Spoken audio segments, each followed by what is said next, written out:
Hey, everybody. Welcome back to the Hearo.Live podcast. I am here hosting today with our co host, Ned, CEO of Hearo.Live. And Hello. hello, I'm Hello. Ayan, and I work on the BizDev team. And I'm Ned, and I do everything I have to do. Thank you. Yeah, this is going to be a pretty exciting topic. Today, we're going to dive into VTubing, and that's been a pretty hot button subject, especially in the influencer community, because there's a lot that goes into it. And there's a huge culture and movement behind VTubing that's recently picked up popularity.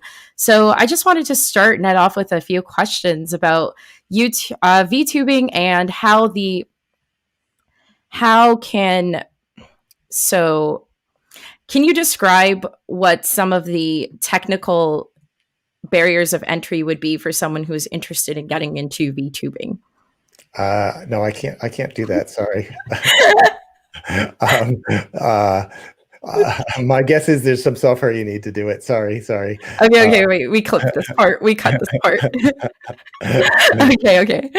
So we're gonna cut that part. Yeah, we're gonna cut that part, and I'm gonna restart because I fumbled my question. Sorry about that. All right. So I'll just give. I think why don't we start with like discussing what VTubing is, and then we can kind of more gradually get into why it's interesting and tricky. Because I think the technical explanation is like part 3 maybe. And my explanation of it is going to be a little bit lame in any case because I haven't done my homework. So that's okay. So just feel free to kind of cut this part to whoever's producing. Cut it. So okay. All right, sorry. So I'm just gonna go into the background of VTubing and what VTubing really is and how it's grown into such a large culture phenomenon over the years. So I'm gonna ask you a question. Ready? Okay, cool. Hey, Ayan, what's this VTubing thing you're telling me all about? I want to know. Tell me more. What is it and why is it cool? Okay, so I'll start off with my first introduction to VTubing, and this was several years ago, almost over a decade ago, when I first started listening to Vocaloids. And what Vocaloids were kind of audio that was engineered to by a producer to fit in a song. So they would do everything from like breaking down the syllables to getting an entire song out of it. So some really popular figures that came out of the space, this was, by the way, popular in Japan. And some really popular figures that came out of the space were like Hatsune Miku. And this like skyrocketed in popularity. Yeah. I saw her everywhere at like conventions. People would do entire vocal music groups like to cover the songs, and a couple of my friends and I were very invested in learning more and more about Japanese culture and Vocaloids.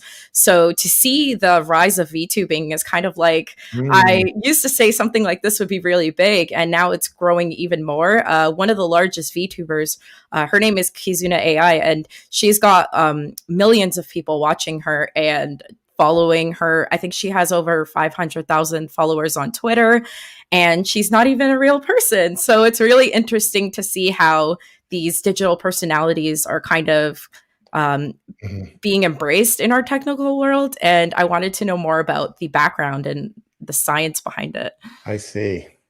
Well, I am not a VTubing expert, but I'm familiar with somewhat of the equivalent, which is virtual characters in games. So if you can, and then before that, there was virtual characters in movies. So, the Terminator Silver bot was probably one of the famous sort of computer graphics, like, hey, that's super cool, but that's not a human. That's a bunch of really smart graphics people creating this really scary thing in a movie. So I'm much more familiar with the more recent world of PlayStation, and PlayStation has this enormous motion capture stage in San Diego that's big enough to play a half-court basketball game in with players, because they used to make basketball games, so they needed to do that. It's got 50, at the time, maybe $10,000 cameras in it, and a custom software, and trained experts to turn it all into pretty basketball people. That was 10 years ago. And so over time, the cameras have gotten smaller and cheaper, and the software has gotten more easily available. And you can't VTube a half-court basketball game yet, but you can probably grab somebody's face and shoulders and hands and get it to look like whatever you want, whether it's you know, Barney the dinosaur, or some fantasy character. So that's kind of a really, really high level view of what's going on in the world of technology. That's really cool. See, because I was talking about kind of I guess like the Britney Spears or the Ariana Grande of VTubers and Vocaloids, who would host concerts that could like sell out to people. But then there's also like a really large grassroots community where people will have their own virtual avatars on things like VR chat and even on their Twitch streams now. And in the time that I spent in game development, when we were reaching out to influencers, a couple of people actually had their own virtual avatars set up with their voice changers. It was really cool. So it's kind of like what you mentioned. The accessible technology is making that possible for people to do from home. Right. And I know that. Yeah, and all I was say, the entertainment's all about spectacular, new, novel, exciting, and if you're, I'm not a theater expert, but when you go to the theater, the actors put on this incredible makeup and costumes, and that's part of the show. If you wore them around town, people would think you're crazy because they're designed for to be theatrical, and the digital effects at some of ours are cheaper and more powerful. So it's all fun. It's all fun in show business, and I think this is going to be huge. I mean, yeah, I think people are just going to, as it gets better and cheaper, it's just going to explode. And more so, who knows where it's going to end up. But yeah, this is just the start. Yeah, I love how you brought up theater, because I'm part of the legion of gaming nerds that also have a theater background. Right. So the reason I found out about Vocaloid in the first place is a couple of friends of mine, we would do English song covers and kind of do like a whole vocal chorus around the Vocaloids. So it's really funny how that hobby is now something that's resurfacing, and I'm even seeing it all over. I'm seeing it all over LinkedIn. I'm seeing it like in the larger community with Pokimane having her own VTuber personality and persona, and she actually commissioned a community member, so she paid for her art through somebody, and everyone thought that's a really cool organic way of promoting the scene, but it was also very controversial. Yeah. It's I think whenever you sort of change reality, some people go like, "Wow, that's the most awesome thing ever," and other people go like, "What's this auto-tune thing? What happened to the old days when you had to actually know how to sing in tune to sing?" It's like, well, they're both cool. That's always my attitude. They're both cool. Sorry, is there right or wrong?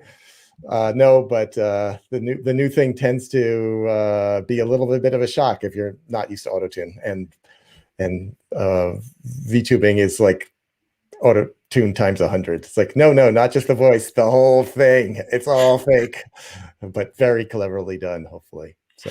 Yeah, we actually had a couple of jokes about that. Like, what if we're just talking to somebody who's completely different than their VTuber persona, and then you get a chance to meet them and it's not them? Oh, how do you know it's one person? It could be a team of 3 or 4 or 5. Come on. It's showbiz. I hate to break it, but Tatooine isn't a real planet. It's all fake. I still want to go visit. Well, maybe not. This is a little scary. So, yeah. So you've brought up something interesting, showbiz, right? So even in concerts, where a lot of people will think that they're listening to one DJ's work, and it's actually like an entire production team that's producing this behind the scenes. And sometimes it's like a group of 3 DJs, and one person is like the star of the show. So it's all like pre-manufactured. And I was thinking of like the future of like our entertainment industry is definitely moving in that direction, because it's a lot easier to control. What are your thoughts on that? Well, like I said, anything goes in showbiz. And I'm thinking back to the Obama inauguration. I'm dating myself. And I believe Yo-Yo Ma was beautifully playing his cello to millions of people watching. And it was about 20 degrees. And he was essentially lip syncing. And he said, like, actually, you can't play a cello when it's 20 degrees. Sorry. So I did the best I could. Yeah. I don't know, as a game person, it's like, of course, we're going to do these crazy virtual reality things, and minds are going to be blown. But again, if you're, I don't know, I think it's cool. Is that an answer? I don't think a very good answer. Thank you. Yeah. So I think that's a good answer. I want to kind of pivot back to communities and how VTubers interact with one another and like the online community building experience. So, what do you see? Do you see Hearo.Live becoming a community for VTubers? Hmm. Of course, we love everybody. That's what, am I going to be my pitch on every one of these episodes? We love everyone, but an interesting way of thinking of it is, there's definitely advantage to virtual production versus physical production, which is why you see so much of it in Star Wars and even in things like Mission Impossible. You can't those crazy stunts are very cleverly composed with all sorts of things behind the scenes, so that Tom Cruise is not actually risking his life if he slips 1 inch. But we're, at some level, Hero is also participating in this virtual world because we're a virtual audience. So yeah, it's cool to have virtual performers, but it's cool to be a part of a virtual audience too. And now in our case, the virtual audience is populated by real people and it's real voices, but they're participating virtually through their phones and their PCs, and they can still cheer and they can still laugh and they can still applaud. And we're trying to figure out how to let them stomp and make noises like that too. But yeah, it's not only the people on stage who are going to get these magical powers, but the people in the audience will, through Hero, get similar magical powers, which I think will be just awesome. Yeah, I like that you mentioned that Hearo.Live is a virtual audience instead of Mhm. just focusing on the virtual performance. I think that that's a great way to look at it. Right now, I think we're kind of opening the door for these more organic and interactive experiences to happen, perhaps between VTubers amongst themselves. Because right now, you kind of have this scenario where a VTuber will stream to an audience, but VTubers on Hero could actually just interact with each other with their own virtual avatars. So I like that. That's really cool. Yeah, yeah, yeah. The virtual world is changing everything, and it's easy to obsess on the performers and the stage, but there's actually a lot more people in the audience, so we obsess about the audience side of things. So, and together we should be stronger. So I hope. Yeah. I like the comparison that you made to your time at PlayStation and when you were focusing more on gaming related things. Right now, what I've seen is like there's a surge in popularity in people, not just VTube streaming themselves, singing or dancing or doing other such things. They're actually streaming while they're playing games, which I thought was really cool. And I've just been trying to think of some really mainstream examples of virtual avatars in games. Like I know Fortnite did Travis Scott, Yeah, and they did a couple of other similar activations now right. that they're just rolling out. So, That's I think that stuff's fascinating. The numbers are amazing. I have talked to some people we're in the business side of things, and so that Travis Scott event might have cost 10 or 20 million dollars to put on. So it's like, holy cow, whatever, 50, 100 million people watched. But somebody did some hard work to make that spectacular. It's almost like they made a custom game for Travis Scott, essentially. And so incredible. when you talk to other musicians and you say things like, wow, that Travis Scott stuff was cool, they're like, I don't have $1 million to spend on producing a 1 hour show. It's like, okay, sorry, dude. But again, the stuff is getting more available to the general public, and so everybody can do virtual backgrounds in Zoom. There's beautify filters, so incrementally. You don't need to hire the PlayStation motion capture studio to do your next concert. It would be awesome if you did. They could do some amazing, and I believe Sony has announced sort of a virtual production facility. But yeah, so as impressive as Travis Scott is, it is not consumer. That is not a consumer friendly solution. That's like $10 million, please. So and knowing how the Moore's law works, it'll go to 10 to 5 to 1 to 100,000 to 10,000, and so you might have to wait 10 or 15 or 20 years before you can do that in your home with a couple cheap little boxes. But it there's reason to believe that it will be the future. I can't wait for the next generation of kids to do their own VTubing concerts from home inside of Fortnite. Yeah, yeah. I mean, again, I'm heartened by the fact that theater and movies are so outside of our normal existence, and they haven't destroyed civilization. At least I don't believe they have. In fact, I would say the theater makes the world a better place, and movies can too. So if you're a conservative personality type and you're like, things should, I don't like this newfangled stuff. Yeah. Not knowing if you're looking at a human or a virtual human, I can see it's probably going to take a little bit of you getting used to, put it that way. Of course, in the world of games, you're looking at all virtual humans who look like real humans. So gamers are probably the easiest ones to convince that this is actually just cool. Don't worry about it. So. Yeah, you brought up the weird, and that's like the really cool part that I want to zero in on again. I want to focus on Riot's KDA activation and how when they were running all of those concerts and events, you could really see that they were definitely appealing to the weird crowd. And it was really interesting to see their concerts because side by side, you would see artists and idols performing alongside a virtual avatar. And just like like the production and everything that goes into it, it's fascinating to think about. You know who would love this if he was still alive? David Bowie. He was so cutting edge and amazing, clever. And this to me, just like David Bowie returns, is that's ability to like create a whole world around your performance, and just a really impressive artistry would be my wording. Very, very cool. So yeah, he was quite the innovator. I heard a lot about David Bowie because again, like I studied music, so we had a lot of appreciation for him, and I was like, this is really cool. Yeah. I'm gonna shut up because it'll get cut if I don't. So no worries. But these are if you're an artist, you're looking for the newest. You're looking for new ways to innovate, new tools, new approaches, and to me, this is juicy. This is, if Lady Gaga can wear a meat dress, you can wear a virtual meat dress. Why not? Yeah, Travis Scott got a McDonald's deal over this, and now every kid knows his name. So it's definitely moving somewhere. Since we talked a lot about culture and how it's been transforming, and like obviously like weird niches. So I grew up as an anime fan, and I got picked on a lot in school for liking anime.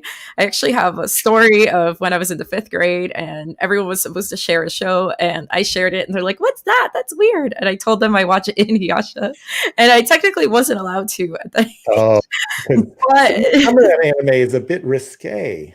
Yeah. It depends on like the ratings, but because it came on later at night and I would stay up and watch it, I was like, okay, I'm definitely gonna tune into Bionics, which is like the Canadian version of, I think it's Toonami for Americans. So we would get everything besides Gundam. So I feel like I was robbed of Gundam my entire life, but I definitely grew up watching it and kind of carved out a niche in the anime and cosplay convention space. So seeing the popularity of anime skyrocket is, again, like it's one of those things to me where it's like fascinating because it's like I got bullied for this. Cool. I'm too old. I missed it. I was like, wow, Star Wars, this is amazing. That was college for me. So, and again, I didn't end up by games by accident. I started going to, into Dungeons and Dragons and going to World Science Fiction Con and Fantasy Con. And talk about strange. I marvel at people. You go into the elevator and someone would look like a vampire and you give them a funny look and they would have some snarky comment and they'd go, "Oh, so it's fine. You're a vampire. I'm okay with that." So, okay. Right. Keep going. Yeah, it's interesting that you brought that up because Star Wars is one of the things right now that we're seeing that's like definitely been eclipsed by Pokemon. So it was like insane. Like Pokemon's popularity is like it's an entire culture. To me, I don't even Yeah. feel like Pokemon's a show anymore. I feel like it's got its own brand in pretty much everything. Like there's if you could think of it, there's a Pokemon thing that exists of it. Yeah, well, it's true. Games increasingly important part of popular culture, Yeah. and that will again that trend has going on for 30 years, and it's just going to keep cranking. So, and yeah, with virtual avatars, there's even more of a blur between game technology and entertainment technology. So, um, just thinking about Star Wars, you know, George Lucas was a technical pioneer and an innovator and a believer in myths, and you know, and then he sold his company to Disney for a couple $1 billion. Good for George. And do I have to love the new movies? There's I think George had an artistry and a passion about it that the people who were trying to optimize revenue, they beat him on the revenue thing, but don't don't beat him on the passion and the soul. So yeah, I think it's easier for yeah, without a if you don't, yeah, it's easier for someone, a passionate artist, to do really cool creative stuff than it is for the Disney Corporation. I know I shouldn't be sympathetic to the Disney Corporation, but on the other hand, I'm somewhat disappointed. It's like, come on, guys, can you have a good script? You can afford it. So, okay, thank you I for love the. how you brought up Disney because Disney is one of the things where everyone's like, after I think it was they acquired Marvel, everyone was talking about how that was like such a wild acquisition. You can really see it in movies like Big Hero 6 and what kind of influence that's had. And it's like getting all kinds of nerds to kind of like cross over each other because I also consider people who are super fans of Disney movies to be kind of like nerds because it's still a cartoon. And Is there a theme here? Yeah. I, there's always been a theory that computers attract people who have a little bit of difficulty dealing with people, and you could argue that fantasy and science fiction has a little bit of crossover to people who have a little bit of difficulty dealing with reality. But I think reality is really tough, and people are really complicated. So I have no problem with that. Whatever works, go for it. Yeah, and people have had myths and legends since there's been people. So it's I don't know. You shouldn't have been picked on for loving anime. That's terrible. I'm so sorry to hear that. yeah, we were the geeks. Like we didn't have I any other guess. friends. But don't geeks rule now? I mean, you're. Now we're in. I think it's still cool to play. Well, maybe not. Like when I was a kid, it was like really cool to be on the football team. I'm not. And I'm sure that's true some places. I think now it's pretty cool to be a good gamer, though. Pretty sure about that. So Yeah. yeah, we're geeks. We're definitely elevating our status in, in general communities. Now it's like everybody wants to be the nerd, everybody wants to be the interesting one. And it's cool because when it comes to hot topics like this, we have a lot to say because it's something we've grown up to see and it's the stuff we've consumed over time. I really wanted to talk about anime and its popularity, but also like in comparison to just like in general Western media, because we brought up Disney a few times, and Right. like Studio Ghibli's impact has definitely shaped anime in the home because now you can access those on Netflix and HBO if you're in the States. And it's really cool how those are like kind of like the Japanese culture version of Disney movies. And now comics movies have some of the highest grossing anime films, and like Your Name, Weathering with You, other films, those are just becoming family favorites and things that people are now going to watch in their household. So I'm really interested in seeing like anime grow and turn into this, like kind of like how Disney has taken over the world the same way Japan is. And it looks like they're doing that with VTubing as well. It's really interesting. Mm. Yeah, all I can say is What are your thoughts? set your imagination free. So with these new tools, uh, yeah, in the old days, anybody could write a book about anything, and nowadays, it's increasingly possible to create visually all sorts of amazing, spectacular things. So we're seeing the power of computers and tooling branching out to mass culture, and so it's unstoppable. It's cool. Yeah, I like the bit about imagination because the times where I've let my imagination run wild, that's when I've been at my most creative. So I guess for anyone that's listening in, that's kind of in that hurdle right now because COVID is making people a bit sad, and I guess like just what are some ways that they can get over that? Like, well, for me, I'm thinking you can watch Crunchyroll with your friends on Hero. You can, yes, true. That's true. Um, yeah, well, yeah. Thankfully, I'm still employed. That's a really big plus. But yeah, I do miss hanging out with my friends. And one of the best substitutes I've seen is playing games with your friends, which has grown substantially since COVID because it really is a good substitute. You play the game and you're talking and having fun together, and you're not in the same room, but you're totally wired into the same experience. And yeah, Hero, we're trying to bring that even more broadly to watching Crunchyroll, watching Disney Plus, watching Netflix. It's pretty good. It really feels like you're sitting on a couch side by side. So it's a small aid in these dark times. Yeah, it does really kind of feel like it's the next best thing to being Next best thing. next best thing to being in person with your friends. Yeah, what may be funny, but what I'm starting to see is like using Hero just because I'm too lazy to go downstairs. So I'm watching on my screen, and my wife is watching, 50 feet away on her screen, and we're watching together because. Oh, that's really cute. Why not? Why not? We just like at-home social distancing. Well, it reflects the fact that the people you want to watch with are probably the people who are closest to you. And so just sort of like mathematically, you would think you could use Hero to watch your favorite movie with your friend who's overseas, but it's more likely the friend's in the same town, same city, same block, same house. So the house example is a bit purposely extreme, but it's super convenient too. You're not like glued to the couch for 3 hours, which is kind of tough these days. So it's just making life a little bit easier. Yeah, I'm an exclusive watch on the phone person, so Oh, Heroes wow. worked out for me.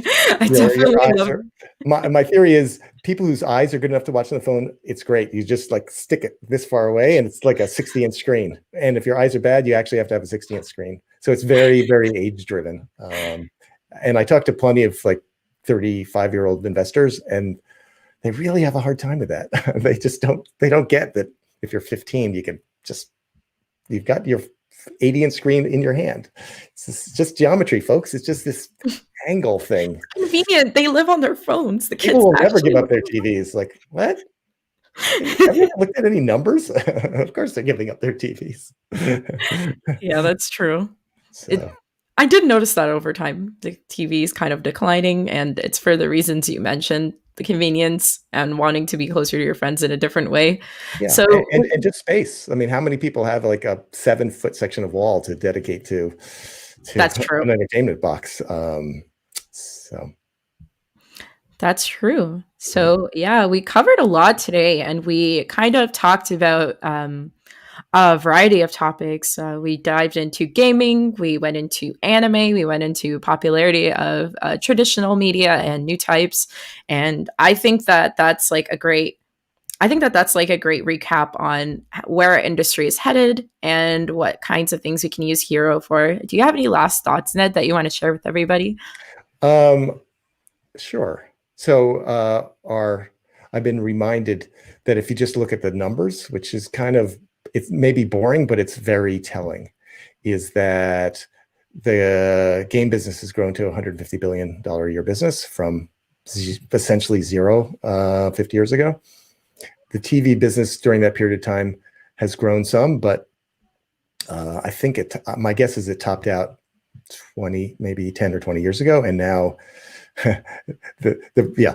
every year we see more and more percent of entertainment dollars going into games, and maybe I could argue that anime and games are really, really similar. It's very similar, increasingly the same tools, the same production techniques, and a lot, and even film is all like The Mandalorian apparently is shot in Unreal, which is a game engine, and people are loving it. Oh my god, that's so cool! I actually know Yeah. what that one's called. Okay, cool. Yeah. So not only is it all blending together, but the technology is powering the innovation and creativity, which because again, it's virtual sets are much cheaper than physical sets.